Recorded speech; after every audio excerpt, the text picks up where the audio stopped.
నమస్కారం QK news వార్తలకు స్వాగతం. ముందుగా వార్తల్లోని ముఖ్యాంశాలు. అంబటి ఇంటిపై దాడికి గల్లా మాధవి కారణమని కుమార్తె ఆరోపణ. తాగుబోతులను రెచ్చగొట్టి మా ఇంటిపై దాడి చేయించారు. ప్రజాప్రతినిధుల కుటుంబాలకు భద్రత లేదని అంబటి కుమార్తె. రాజకీయ కక్షతో మహిళలపై దాడులు అన్యాయమని ఘాటు వ్యాఖ్య. గద్వాలలో కాంగ్రెస్ లో వర్గ విభేదాలు లేవని మీనాక్షి స్పష్టం. పార్టీ కోసం పనిచేసిన వారికే పదవులు దక్కుతాయని ప్రకటన. మున్సిపల్ ఎన్నికల్లో కాంగ్రెస్ విజయం ఖాయమని ధీమా. తప్పుడు ప్రచారాలతో ప్రతిపక్షాలు గందరగోళం సృష్టిస్తున్నాయని వ్యాఖ్య. వరుసగా 12వసారి ప్రజా ప్రయోజన బడ్జెట్ అని ప్రకటన. హైదరాబాద్ కు 3 హైస్పీడ్ రైళ్లు రాబోతున్నాయని వెల్లడి. అభివృద్ధిని చూడనట్టుగా విమర్శించడం తగదని సూచన. అంబటి జోగి ఇళ్లపై దాడులు దుర్మార్గం అన్న తమ్మినేని సీతారాం. మాజీ మంత్రులకే రక్షణ లేకపోతే ప్రజల పరిస్థితి ఏంటి అని ప్రశ్న. దాడులపై సీఎం చంద్రబాబు స్పందించాలని తమ్మినేని డిమాండ్. రాజకీయ కక్షకు హింస దారితీయడం ప్రమాదకరమని వ్యాఖ్య. దర్శకుడు శంకర్ కుటుంబాన్ని పరామర్శించిన బీఆర్ఎస్ నేత కేటీఆర్. రాజకీయాలకు అతీతంగా శంకర్ ఇంటికి వెళ్లిన కేటీఆర్. జై బోలో తెలంగాణ సినిమా గుర్తు చేస్తూ శంకర్ కుటుంబానికి కేటీఆర్ ధైర్యం. తమపై జరిగిన దాడికి గల్లా మాధవి, ఆమె భర్తే కారణమని మాజీ మంత్రి అంబటి రాంబాబు కుమార్తె తీవ్ర ఆరోపణలు చేశారు. తాగి ఉన్న వ్యక్తులను తమ ఇంటిపైకి రెచ్చగొట్టి పంపించారని ఆమె పేర్కొన్నారు. ఈ ఘటనపై హోంమంత్రి అనిత స్పందించాల్సిన అవసరముందని ప్రశ్నించారు. ప్రజాప్రతినిధుల కుటుంబాల భద్రతే ప్రశ్నార్థకంగా మారిందని ఆమె ఆవేదన వ్యక్తం చేశారు. రాజకీయ విభేదాల పేరుతో వ్యక్తిగత దాడులకు పాల్పడటం ప్రజాస్వామ్యానికి ప్రమాదకరమని వ్యాఖ్యానించారు. దాడి చేసిన వారిపై కఠిన చర్యలు తీసుకోవాలని, నిందితులను కాపాడే ప్రయత్నం జరగకూడదని డిమాండ్ చేశారు.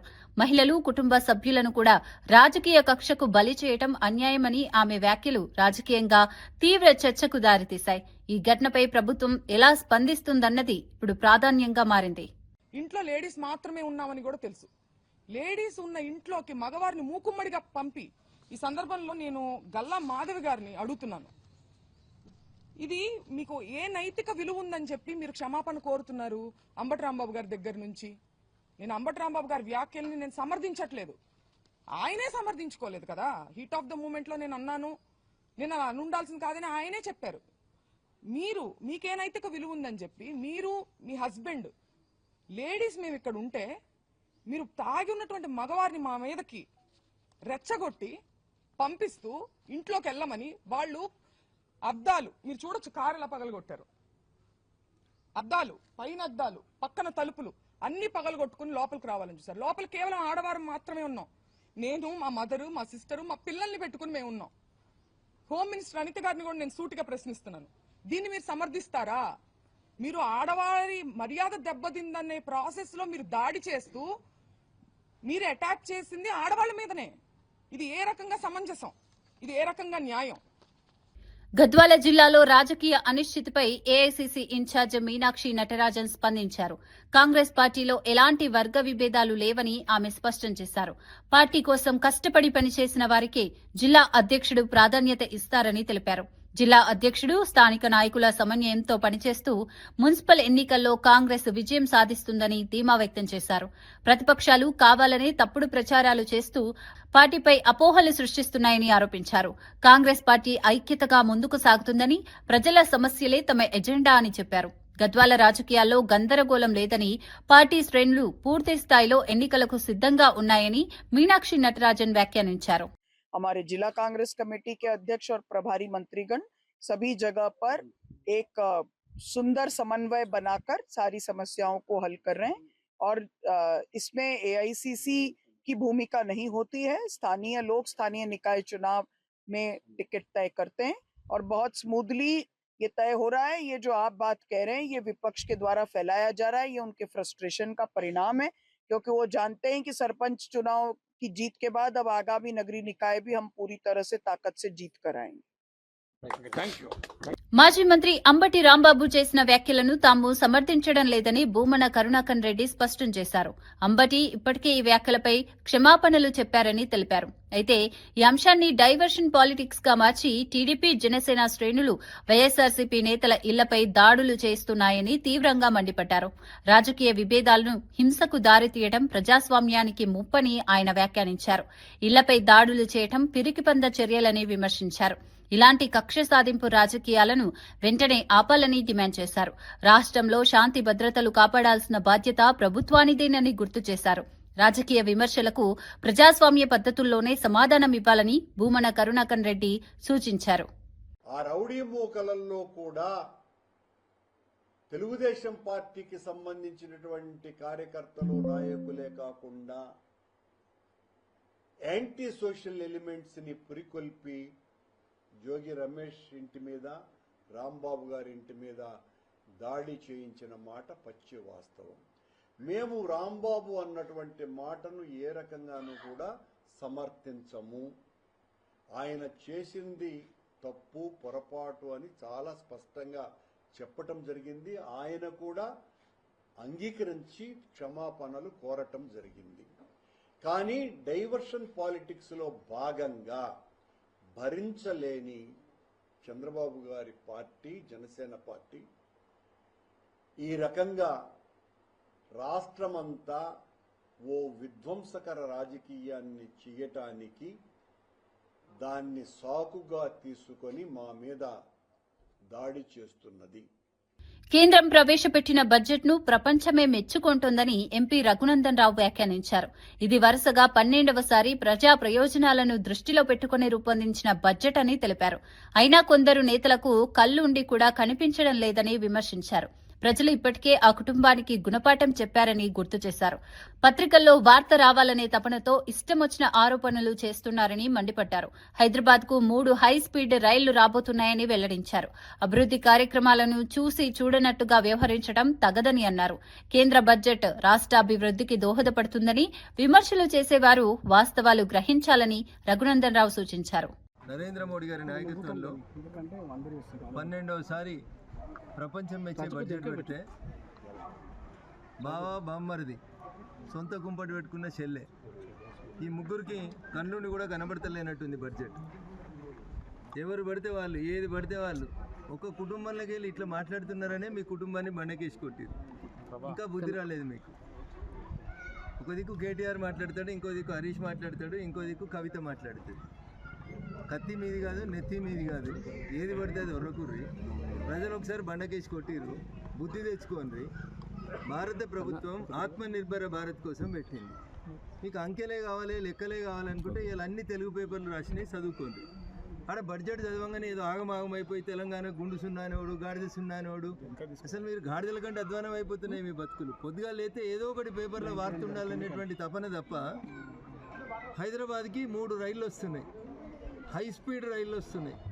హైదరాబాద్ నుంచి బెంగళూరు పోవడానికి విమానం ఎంత స్పీడ్లో పోతుందో అంత స్పీడ్లో పోతుంది. 2 గంటలలో హైదరాబాద్ నుంచి బెంగళూరుకి రైలు పోతుంది. కళ్ళు కనబడతలేవా బావకి, బామ్మర్దికి? పెరగంగానే అయిపోతుంది. ఏంది అంటే జర ఆవేశంలో ఉంది, నిన్న ఇవాళ జర కొత్తగా రోడ్డు మీదకి వచ్చింది కాబట్టి ఏది పడితే అది మాట్లాడుతుంది. మీరిద్దరన్నా మంత్రులుగా చేసిరు కదా, కొంచెం మాట్లాడేటప్పుడు ఇంగిత జ్ఞానం ఉండాలి కదా. ఇట్లా మాట్లాడే అట్లా. అధికార దాహం మనిషిని ఎంతకైనా దిగజారుస్తుందనడానికి ఈ ఘటన నిదర్శనంగా నిలిచింది. మహారాష్ట్ర కేరూరుకు చెందిన పాండురంగ అనే వ్యక్తి సర్పంచ్ పదవికి పోటీ చేయాలనే ఆశతో దారుణానికి పాల్పడ్డారు. 3 కూతురులుంటే పోటీకి అనర్హుడినవుతాడన్న కారణంతో తాను పెద్ద కూతురు ప్రాచీని అడ్డంకిగా భావించాడు. ఆమెను నిజామాబాద్ జిల్లా ఎడపల్లి వద్ద నిజాం సాగర్ కాలువలోకి తోసి హత్య చేశాడు. ఈ ఘటన స్థానికంగా కలకలం రేపింది. పోలీసులు విచారణ చేపట్టి నిందితుడిని అరెస్ట్ చేశారు. కన్న కూతురినే హత్య చేసిన తండ్రి చర్యపై సమాజమంతా షాక్ కి గురైంది. రాజకీయ పదవుల కోసం మానవత్వాన్ని తాకట్టు పెట్టడం ఎంతటి విషాదమో ఈ ఘటన స్పష్టంగా చూపిస్తోంది. ప్రయత్నం చేశారు, పూణే కార్పొరేషన్ ఆఫీస్ కూడా వెళ్ళి ప్రయత్నం చేశారు. అయితే వాళ్ళ ఏవి ఫలించకపోయేసరికి ఎట్లయినా గెలవాలంటే 2 పిల్లలే ఉండాలని నియమాన్ని తెలుసుకొని ఈ పాండురంగ అనే అతను గణేష్ ఇండియా యొక్క ప్రోత్బలంతో తన యొక్క బైక్ MH 26BY7495 అనే బైక్లో తన పెద్ద కూతురైన ప్రాచీని తీసుకురావడం జరిగింది. తీసుకొచ్చి నిజామాబాద్ తీసుకెళ్తున్నాను తీసుకొచ్చి ఇక్కడ అంబం తుమ్మదండానికి అంబం వెళ్ళే దారిలో బాబాని నిజాం సాగర్ కెనాల్లో తోసేసి వెళ్ళిపోవడం జరిగింది. వెళ్ళిపోయి ఇంకోళ్ళు దాక్కున్నాడు మనకి ఇన్ఫర్మేషన్ మీద ఇవాళ అప్రియంట్ అతను పట్టుకోవడం జరిగింది. ఇంకా మొత్తం ఆపరేషన్ని దగ్గరుండి సూపర్వైజ్ చేస్తూ లీడ్ చేసిన ఏసీపీ గారికి, తర్వాత inspector PI Bodhan rural inspector Vijay గారికి, ఎస్ఐలు Edapalli SI Rama and Renjal SI చంద్రమోహన్కి మరియు మొదట టీం అందరికీ కష్టపడి ఈ కేసు ఛేదించారు. వీళ్ళందరికీ మనస్ఫూర్తిగా అభినందనలు తెలుపుతున్నాను. అట్లానే మీడియా మిత్రుల ద్వారా అందరికీ విజ్ఞప్తి, ఎవరో చెప్పారు లేదంటే క్రిమినల్ యాక్టివిటీస్ ద్వారా ఎటువంటి పదవిని పొందలేరు, ఒకవేళ ఎటువంటి యాక్టివిటీస్ చేస్తే గ్యారంటీ కటకటాలు పాలవుతారు. Thank you. జై హింద్. సార్ ఇంకొక పర్సన్ కేరళ రాష్ట్రం కోజికోడ్లో హృదయాన్ని తాకే సంఘటన చోటు చేసుకుంది. ఓ 3 ఏళ్ల చిన్నారి ఆటో దిగిన వెంటనే ఒక్కసారిగా రోడ్డుపైకి పరిగెత్తింది. అదే సమయంలో వేగంగా వస్తున్న ప్రైవేటు ట్రావెల్స్ బస్సు చిన్నారికి అతి దగ్గరగా వచ్చింది.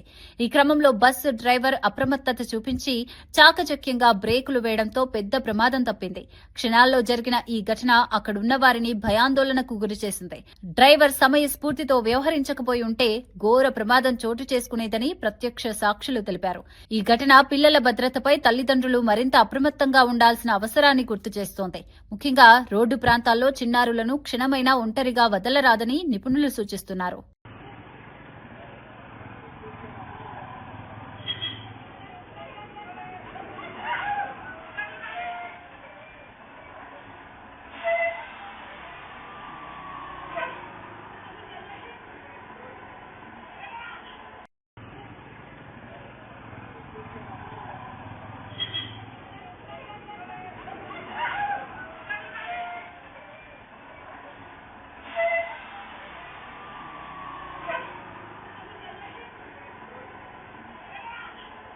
ప్రముఖ దర్శకుడు శంకర్ తల్లి సక్కుబాయి ఇటీవల కన్నుమూయడంతో బీఆర్ఎస్ వర్కింగ్ ప్రెసిడెంట్ కేటీఆర్ ఆయన నివాసానికి వెళ్లి కుటుంబ సభ్యులను పరామర్శించారు.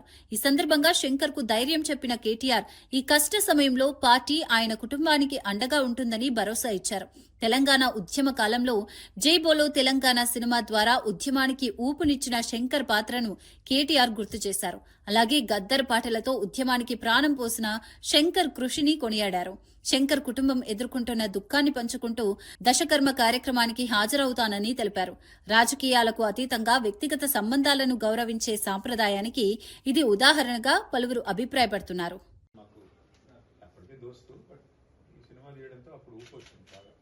అందులో గద్దర్ గారి పాట ఆయన చూసిన విధానం ఈ రోజు కూడా మీరు చూడండి ఎంతమంది సోషల్ మీడియాలో పెడతారు ఆ పాట. ఎన్ఆర్ఐలు అమెరికాలో అక్కడ ఇక్కడ కార్లో పెట్టుకున్న పాట గురిగిపోతూ ఉంటాడు.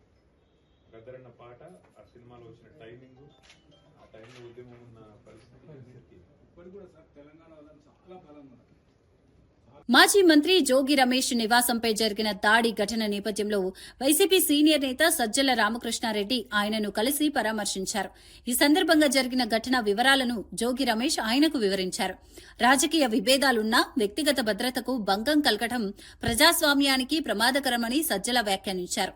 రాజకీయ కక్ష సాధింపులో భాగంగా ఇలాంటి దాడులు జరుగుతున్నాయంటూ ఆయన ఆందోళన వ్యక్తం చేశారు. ఈ తరహా ఘటనలు రాష్ట్రంలో శాంతి భద్రతలపై ప్రశ్నలు లేవనెత్తుతున్నాయని అన్నారు.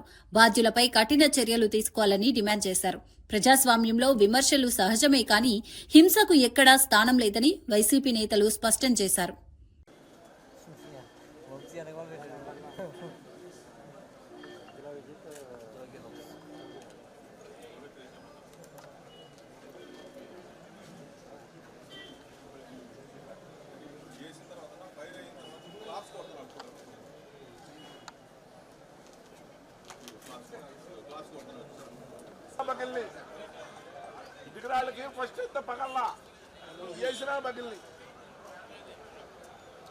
తిరుపతి లడ్డూ అంశాన్ని రాజకీయంగా వాడుకుంటూ అర్ధరాత్రి ఫ్లెక్సీలు ఏర్పాటు చేయడంపై వైసీపీ తీవ్ర అభ్యంతరం వ్యక్తం చేసింది.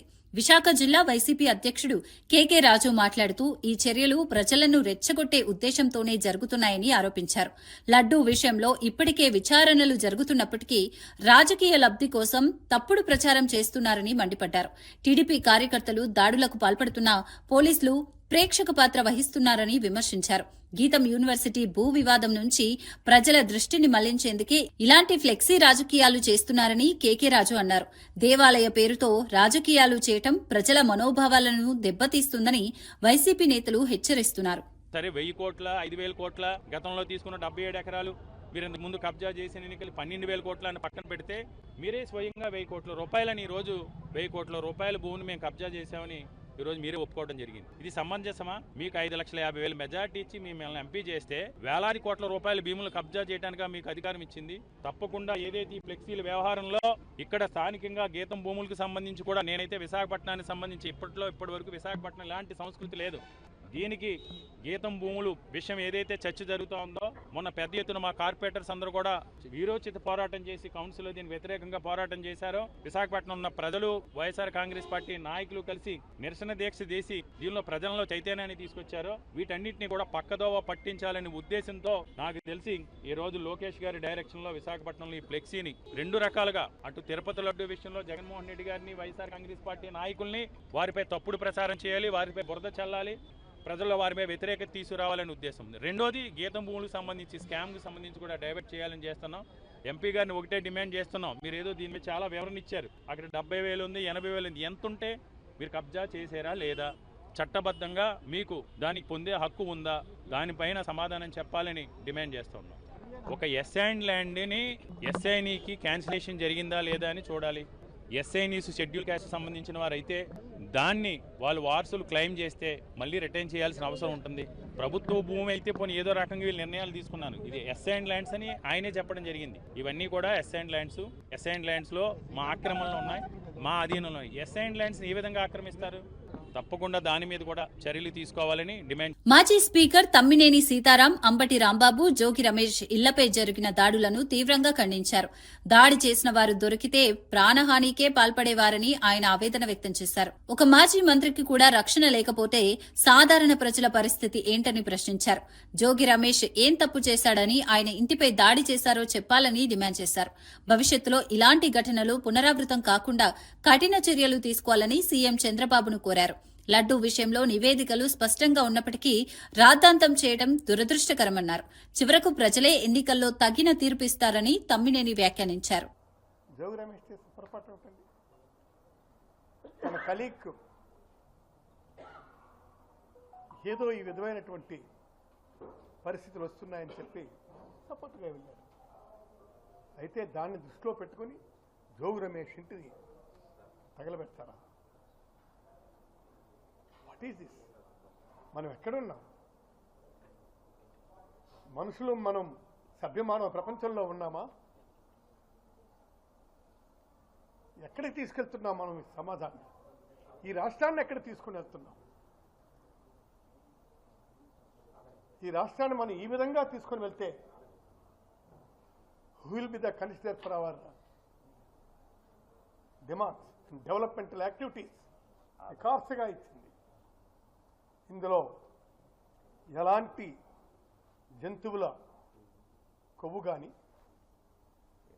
లేదా చేపలు కానీ, లేదా ఇంకే విధమైనటువంటి కొవ్వు పదార్థాలు ఏమీ లేవని చెప్పిన తర్వాత ఇక దానికి ఎంత అర్థాంతం ఎందుకండి?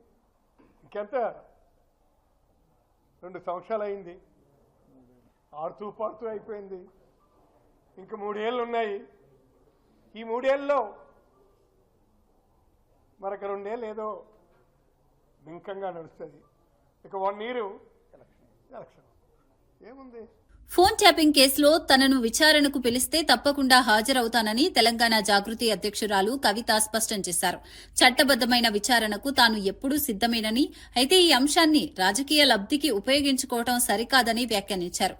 కేసును స్పష్టంగా తేల్చకుండా కాంగ్రెస్ ప్రభుత్వం కావాలని నాటకాలు ఆడుతోందని ఆరోపించారు.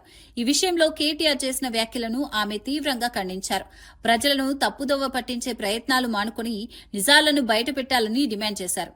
ఫోన్ ట్యాపింగ్ వంటి తీవ్రమైన అంశాన్ని రాజకీయ కక్ష సాధింపునకు వాడటం ప్రజాస్వామ్యానికి హానికరమని పేర్కొన్నారు. చట్టం ముందు అందరూ సమానమేనని, నిజం బయటపడితేనే ప్రజలకు న్యాయం జరుగుతుందన్న అభిప్రాయాన్ని కవిత వ్యక్తం చేశారు. విచారణకే విలువద్దు అన్నట్టు మాట్లాడుతున్నారు.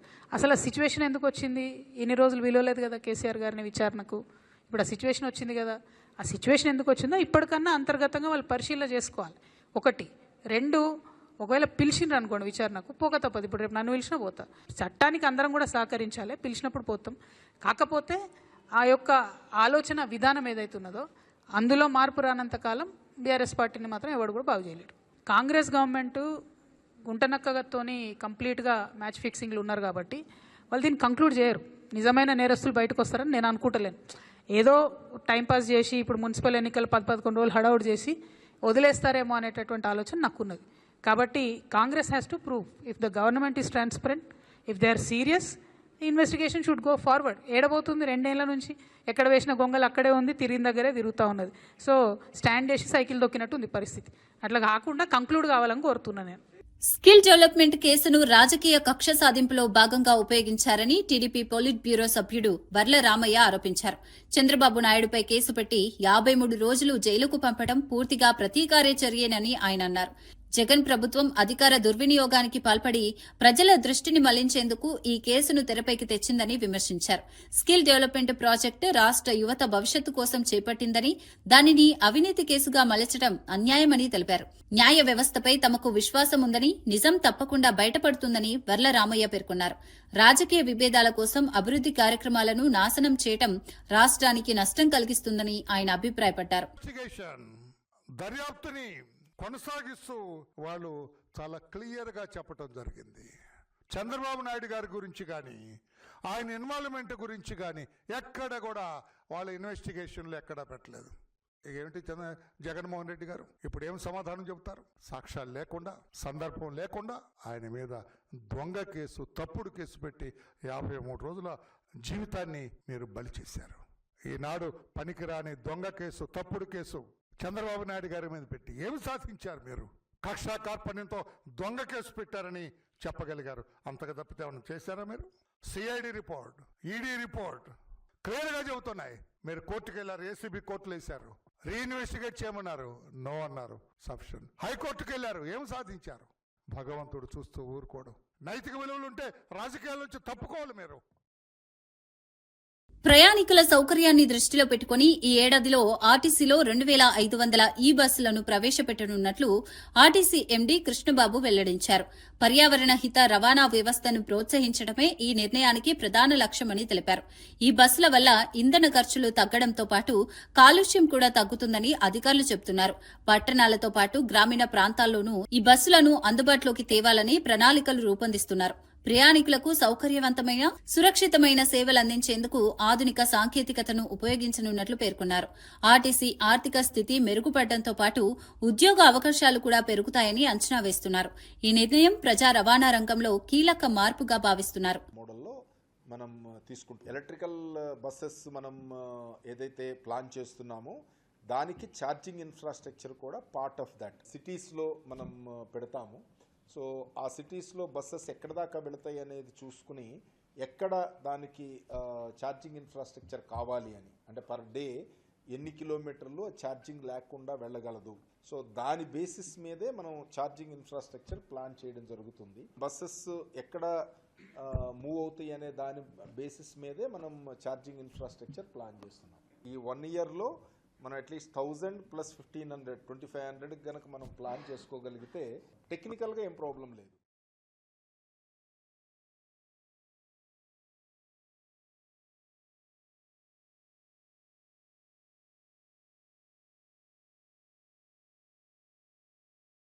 కేంద్ర ప్రభుత్వం ప్రవేశపెట్టిన బడ్జెట్పై మంత్రి సవిత సంతృప్తి వ్యక్తం చేశారు. అన్ని వర్గాల ప్రజలకు లబ్ది చేకూర్చేలా బడ్జెట్ రూపకల్పన జరిగిందని ఆమె పేర్కొన్నారు. ముఖ్యంగా మౌలిక వసతులు, హైస్పీడ్ రైల్ కారిడార్ల విషయంలో రాష్ట్రానికి తగిన ప్రాధాన్యమిచ్చారని తెలిపారు. అభివృద్దితో పాటు సంక్షేమాన్ని సమతుల్యంగా తీసుకెళ్లే ప్రయత్నం బడ్జెట్లో కనిపిస్తోందని అభిప్రాయపడ్డారు. యువత, మహిళలు, రైతులకు ఉపయోగపడే పథకాలకు నిధులు కేటాయించడం స్వాగతార్హమని అన్నారు. దీర్ఘకాలిక ఆర్థిక వృద్ధిని దృష్టిలో పెట్టుకుని కేంద్రం తీసుకున్న నిర్ణయాలు రాష్ట్ర అభివృద్ధికి దోహదపడతాయని మంత్రి సవిత ఆశాభావం వ్యక్తం చేశారు.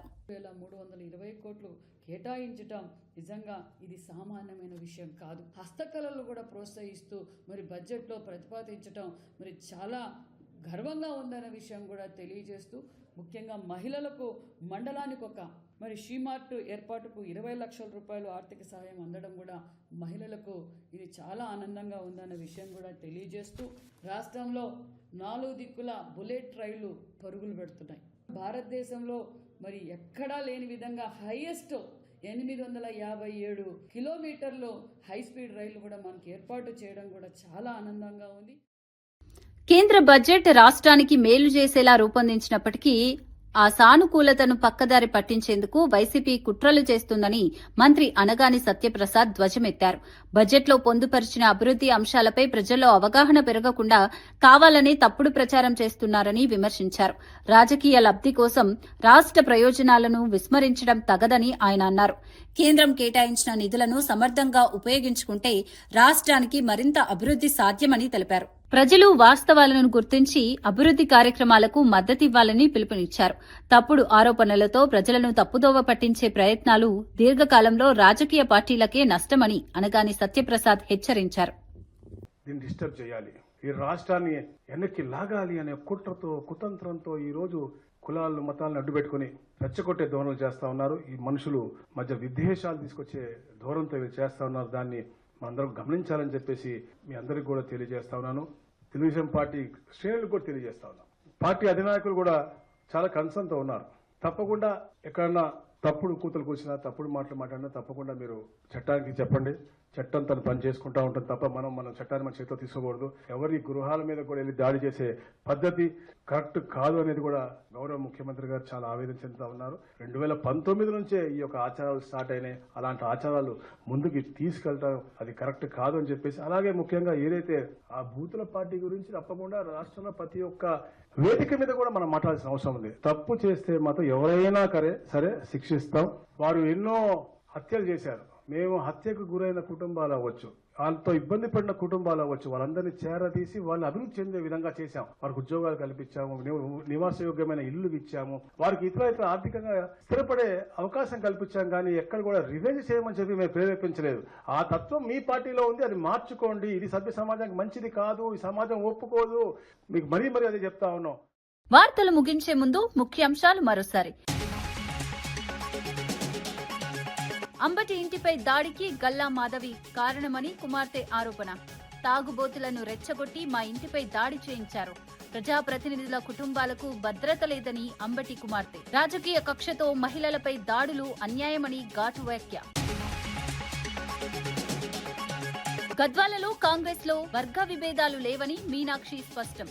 పార్టీ కోసం పనిచేసిన వారికే పదవులు దక్కుతాయని ప్రకటన. మున్సిపల్ ఎన్నికల్లో కాంగ్రెస్ విజయం ఖాయమని ధీమా. తప్పుడు ప్రచారాలతో ప్రతిపక్షాలు గందరగోళం సృష్టిస్తున్నాయని వ్యాఖ్య. వరుసగా 12వసారి ప్రజా ప్రయోజన బడ్జెట్ అని ప్రకటన. హైదరాబాద్ కు 3 హైస్పీడ్ రైళ్లు రాబోతున్నాయని వెల్లడి. అభివృద్ధిని చూడనట్టుగా విమర్శించడం తగదని సూచన. అంబటి జోగి ఇళ్లపై దాడులు దుర్మార్గం అన్న తమ్మినేని సీతారాం. మాజీ మంత్రులకే రక్షణ లేకపోతే ప్రజల పరిస్థితి ఏంటి అని ప్రశ్న. దాడులపై సీఎం చంద్రబాబు స్పందించాలని తమ్మినేని డిమాండ్. రాజకీయ కక్షకు హింస దారితీయడం ప్రమాదకరమని వ్యాఖ్య. దర్శకుడు శంకర్ కుటుంబాన్ని పరామర్శించిన బీఆర్ఎస్ నేత కేటీఆర్. రాజకీయాలకు అతీతంగా శంకర్ ఇంటికి వెళ్లిన కేటీఆర్.